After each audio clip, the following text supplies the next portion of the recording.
So here I am in North Carolina. I've been here for about a week,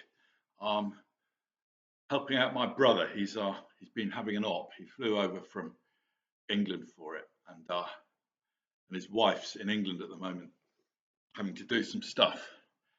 So she's coming back, and I'm going on a road trip. I might visit some reservations out in Arizona and New Mexico and things. Anyway, I wanted to talk about the medicine wheel and Prometheus, because I've just written an astrology article about Prometheus stealing fire, and I realized it relates to the medicine wheel. The medicine wheel, it's an ancient teaching. I mean, I've written a whole book on it. Go and buy my book if you haven't read it. You've got to read it. The Medicine Wheel by Barry Goddard, and you get a free astrology reading if you leave a review of it on Amazon. Builds my shop front. Anyway, why is there a medicine wheel? You have to ask that. Well, the medicine wheel is about balance. It's about humans finding balance. Well, why that? Because we get out of balance. We need a medicine wheel. Animals and plants don't need medicine wheels because they know how to live in balance. They know who they are. They know how to live. They know how to take care of themselves. They know how to reproduce. They know how to flourish. They know how to die. All these things. They know what they are. And we don't. And we get out of balance. We take the natural world for granted. We don't give thanks. We don't stay in relationship with it. We go off on our own thing. This is perennial. This is part of human nature. And why is that? It's because we steal far from the gods. We're creative. We bring in these new things, and we want to live in a different way.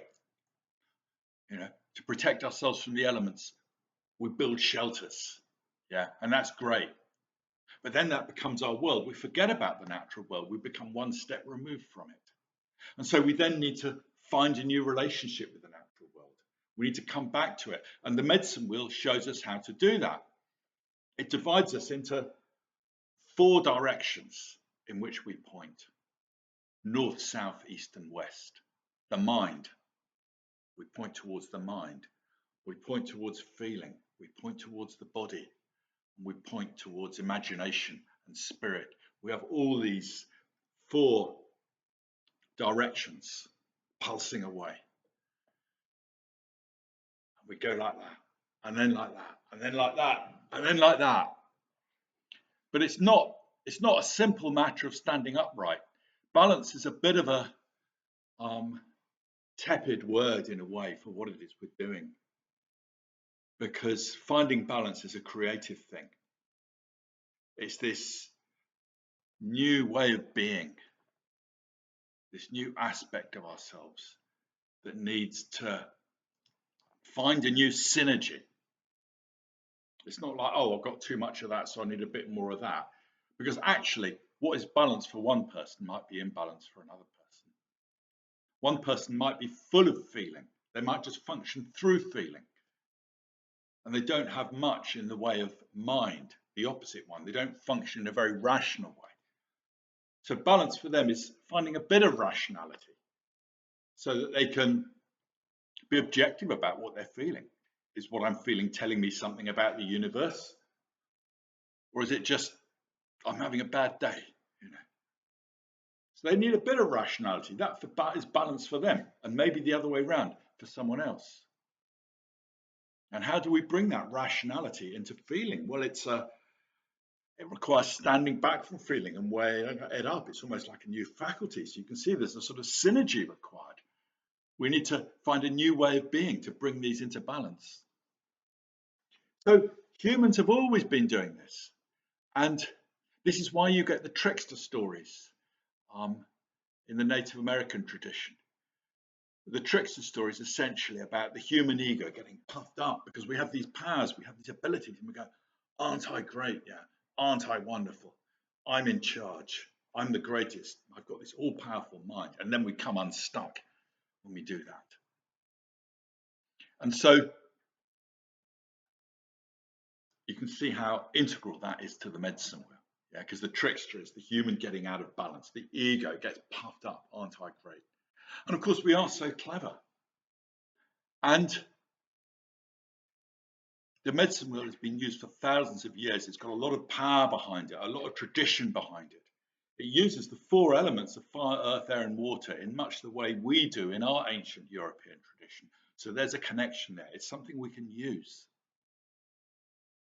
It's a mythology about how the world is made up. And mythologies express truths that are deeper, that are more true than scientific truths. But I won't go into that one now. And so Prometheus, in the Greek myth, he stole fire from the gods because he wanted to help humans. Humans were sitting there shivering in the cold and the dark. Zeus was jealous of the fire. He wanted it just for the gods. He didn't want humans becoming as he was. But Prometheus stole it, and for that he was punished. He was strung up on a rock in the Caucasus Mountains. And every day an eagle would come and peck his liver out. And at night his liver would grow back again to be pecked out the next day. And the liver renews itself. It is the seat of life, if you like. But Prometheus had gone against the natural order of things, and in so doing had become separated from life, in stealing fire, in inventing. Because as I explained earlier, that's what we do.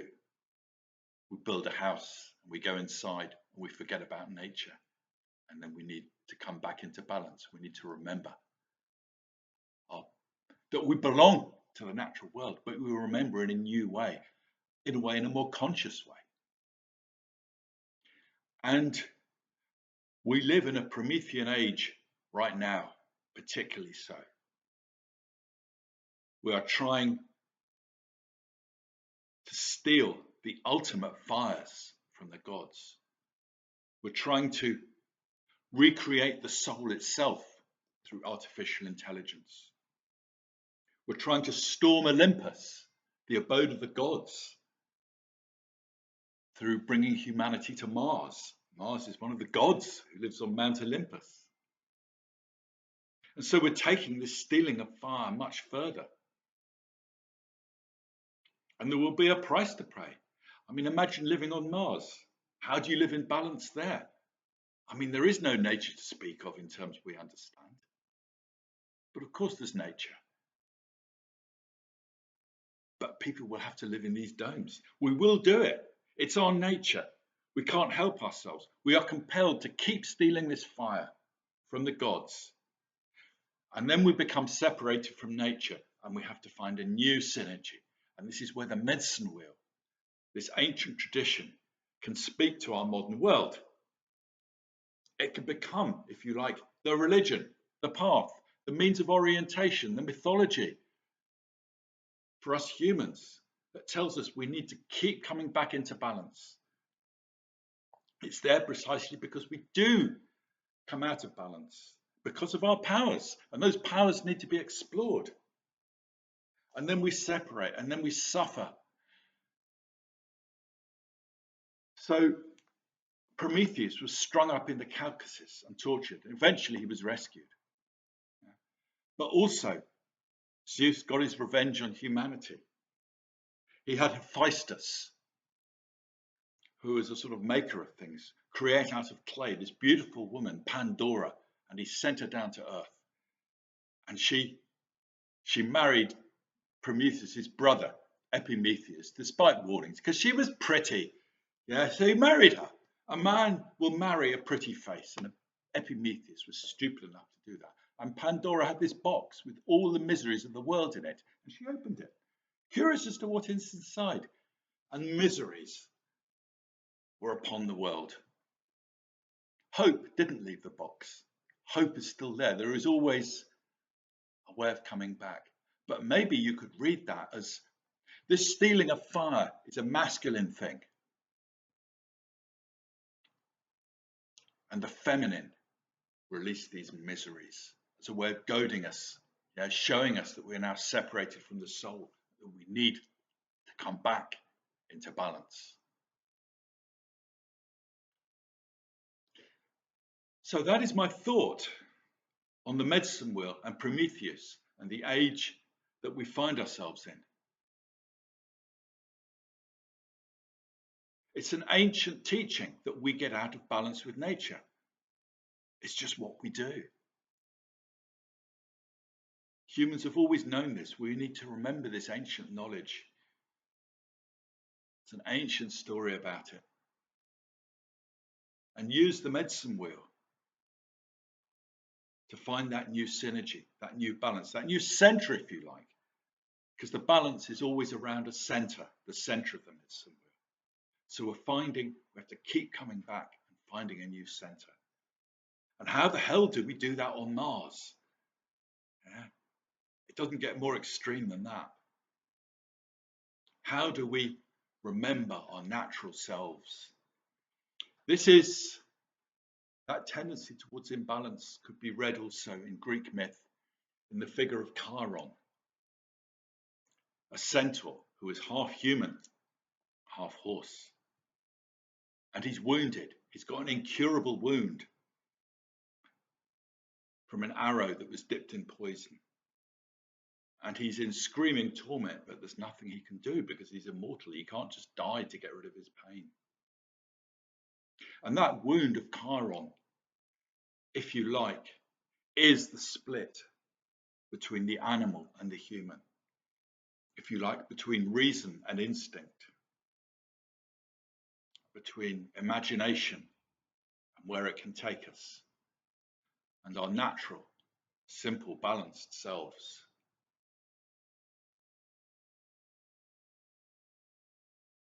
And Chiron shows us that perennial split between the human and the animal. And this medicine wheel. And if you like the spirit work, if you do the spirit work, if you do the journeying, it's about encountering the spirit animal. Part of it is feeling the spirit animal with you. You might go off on journeys with drums to meet spirit animals. That's a great way to do it. But eventually, over time, the spirit animals are always with you. And if you sense that animal presence around you, and it's not just around you, it's in your vitals. If you sense it there, then the synergy will happen. You will know how to make the synergy. It's not something you can work out. It's an energetic thing. So if you're one of those first astronauts on Mars, and I had a dream that I was going to be a few weeks ago. Shouldn't talk about my dreams too readily, but I will here. I was on a golden spaceship, and I've been selected because of my bravery, because of my ability to live with my fears and anxieties over many years. I was going to be one of the first astronauts to Mars. So there you go. If you can sense your spirit animal with you and you're on Mars, then in a way you've done the ultimate resolution of the human and the animal. Because there's no nature there at all to speak of. Well, there is, but you have to see it, you have to feel it, you have to sense the spirit of Mars, that stony, cold, airless desert. And similarly with AI, that other thing, that recreating of the human soul, and it's like, I don't know what to do with that. It kind of slightly horrifies me, but it's what's happening. I always say please and thank you to Grok, to ChatGPT. They will write poetry for you if you ask them. They are extremely helpful and polite. And I say thank you. Treat them as a living being. And they will respond as a living being. They will then have a soul. So that's maybe where to start. So this is just reflections out loud. But we need the medicine wheel more than ever in the modern world. It's an ancient teaching. It has the power of thousands of years of use. Egregore. Yeah, it will help us. And it's so simple. There's no ideology around it. It's just like north, south, east, and west. It's very hard to call it the one true path and start bashing people over the head for not using it. It's to be used gently. It's to be used humanly. And it shows us, it points us towards those deep new synergies. But if you like, they are our destiny to make. Okay, I'll leave it there for now.